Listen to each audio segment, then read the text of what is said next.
Welcome back, guys. Rob, RS Prop Masters, and I am going to be finishing the Scout helmet. You may remember that we built this over the last couple of videos that you've been watching, and we're going to put some paint down, and then we're going to get to the real finishing, which is applying the water slide decals, which is an art in itself. If you've never made an Airfix model, you're going to want to see that. Installing the visor, the hard hat liner, and generally just finishing it off and appreciating our work. So let's get down to this. Come with me now. So, don't worry, I'm not about to wash up. This is just a container for my water, because what I am going to do is wet sand our primered helmet.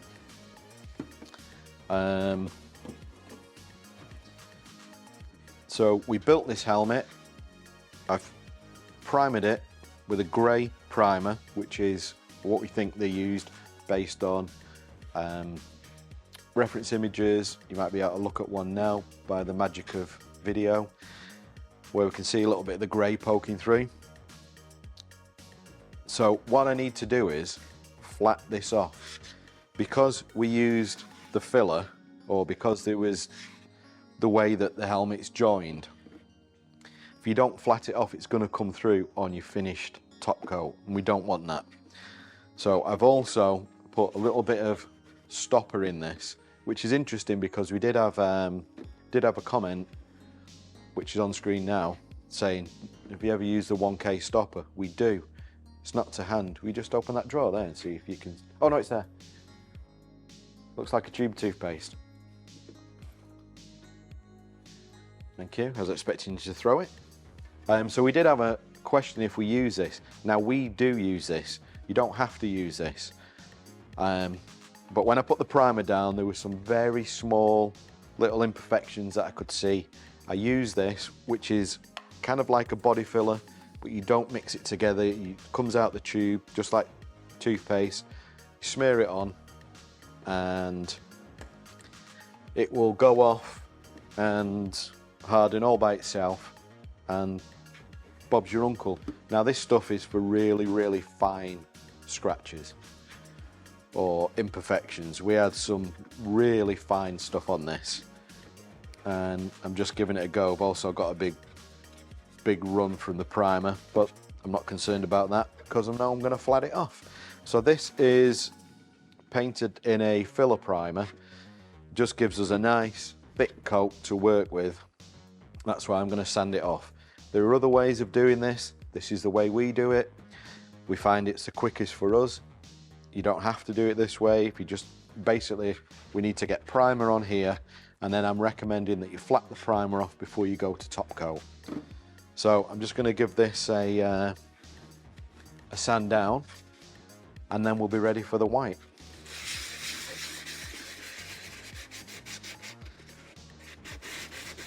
I don't know how much of this that you're going to want to show.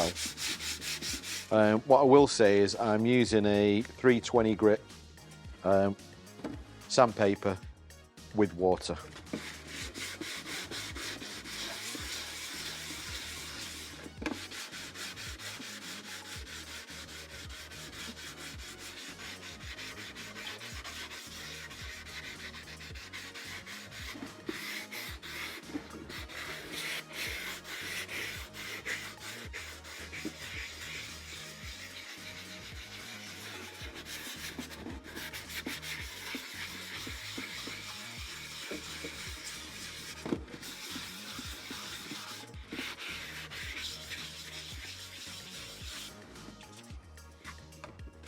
I'm letting the paper and the water do the work here. What I don't want is to sand through the primer.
Okay, so I've sanded that down. Use my wet and dry abrasive paper. I've used my wet and dry abrasive paper, 320s. Give it a good rub over. I'm just feeling everything. You're not really going to be able to see this. If you can see it, obviously you need to carry on, but you need to just give it a feel. Yeah. Caress the helmet. Get your hands all over it. Give it a rub. And just check it out. Make sure you've got no imperfections. And I'm quite happy with that. If you can feel any rough spots, you might want to address those. A little bit of something there. We're not going crazy on this. I'm just trying to get it flattened back, ready for the top coat. We've got rid of that stopper. You can see the small imperfections that were there. That's it. We could prime it again. I don't think it's going to need it. ABS holds paint so well. This is all going to hold its paint beautifully. I'm very happy with that. And we're basically ready for the top coat. We didn't show painting this. We use a 2K primer, and to apply this I need an air-fed mask and stuff, and Clarky didn't want to wear somebody else's mask, and there was no point in buying one just to show painting this. It's spraying. The chances are you're going to use a rattle can and just give it a spray outside in some ventilation. That'll be absolutely fine. So I think we're ready for top coat on this now. I need this to be perfectly dry and free from dust. We're very lucky we live in the super hot climate of Manchester. If you don't, then give it a little bit more time. A good paint finish is in the preparation. It's worth spending those extra few minutes just to get it right. So I'm going to get this dry and we're going to prep for the top coat. So I'll dry this off. I previously have done the face. It's the exact same process. As you can see, it's starting to dry and we've got all the dust on it. So I'm just going to give these a wipe down, yeah, like a carer, and then we'll get on to the next phase.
A lot of cracking noises.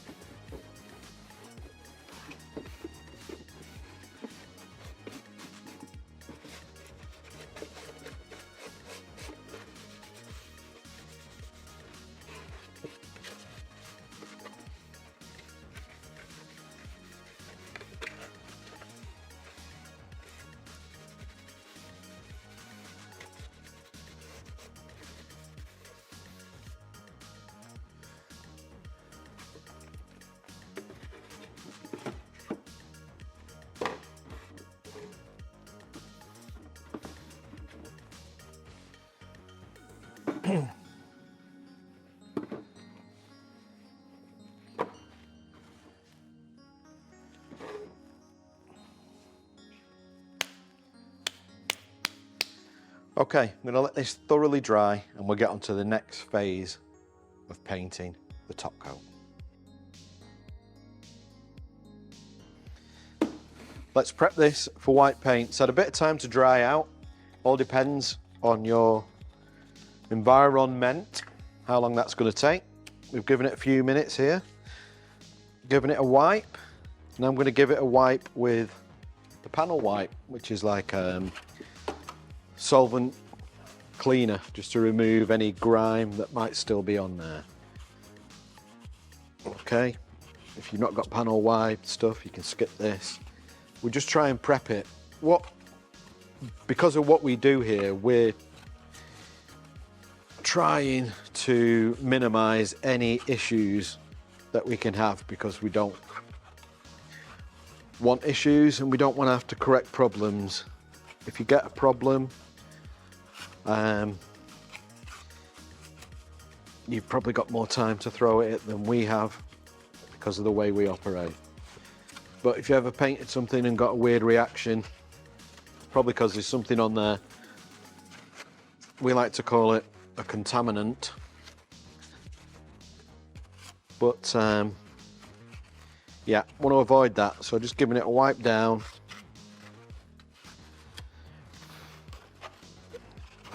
Just trying to remove any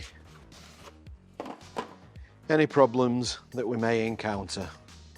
So for this I'm using the panel wipe and a lint-free cloth, which is actually a microfiber one, but they didn't have them 50 years ago, and Clarky made a big point to me that this isn't a 50-year-old technique. So lint-free cloth, that's what they used to call it back in the day.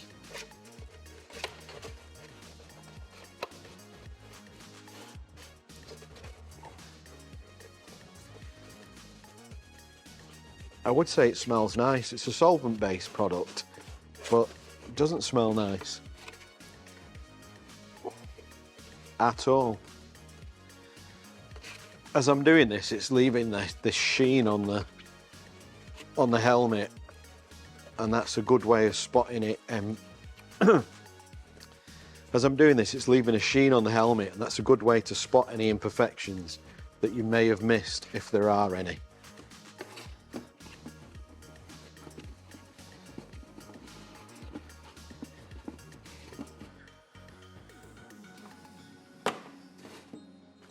We'll give that a moment to evaporate.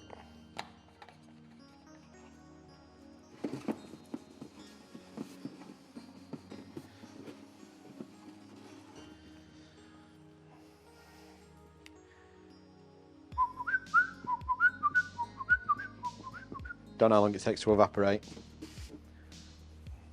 Can you see that? Keep touching it and it's...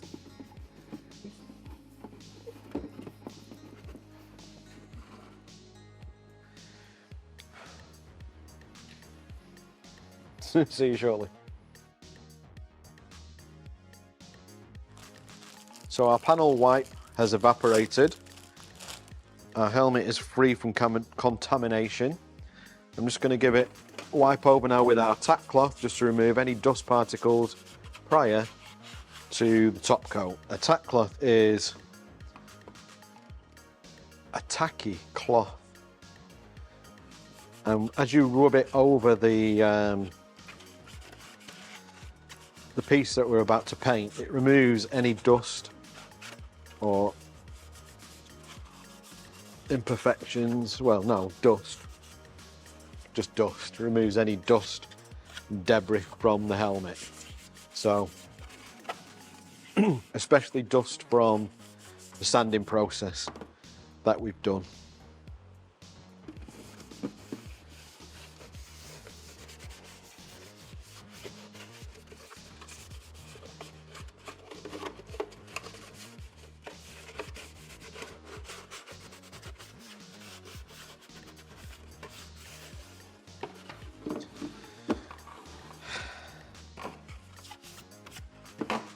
Painting your helmet is all about preparation.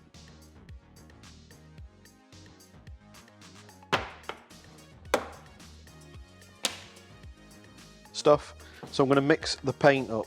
We use A spray gun, I'm going to use cellulose, car paint, automotive paint you may call it.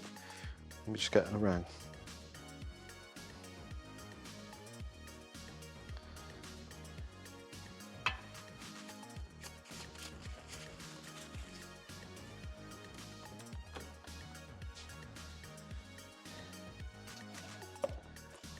You do not have to use this. This is what we use. If you're going to use a rattle can, that's fine.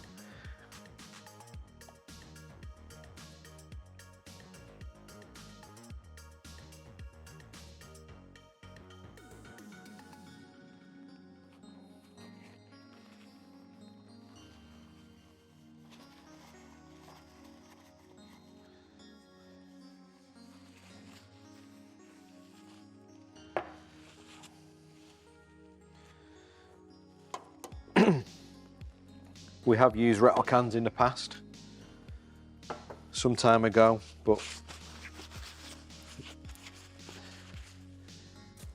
it can be problematic because we go through a lot of the rattle cans when we do that, so it's just not really how it should be done in our environment. But I can fully understand if you haven't got a professional paint spray set up and you're going to be using a rattle can. All we're trying to do is get the paint from whatever container, receptacle it is in, onto our helmet.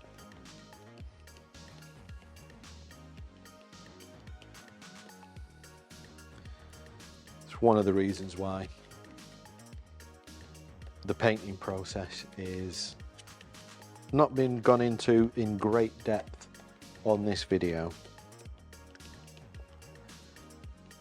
When I've painted it, if I remember, may go through some of the issues that you might have and how to rectify them. But what that's going to involve is sanding and waiting. And time is the enemy of the prop maker. Time already takes up far too much of the process. So anything we can do to make things easier and more consistent, we will do. And this is one of those things. Not an essential step for you at home making your helmet.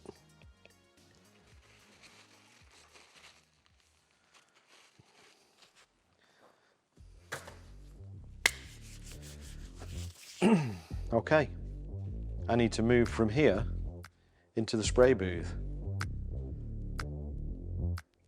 like this.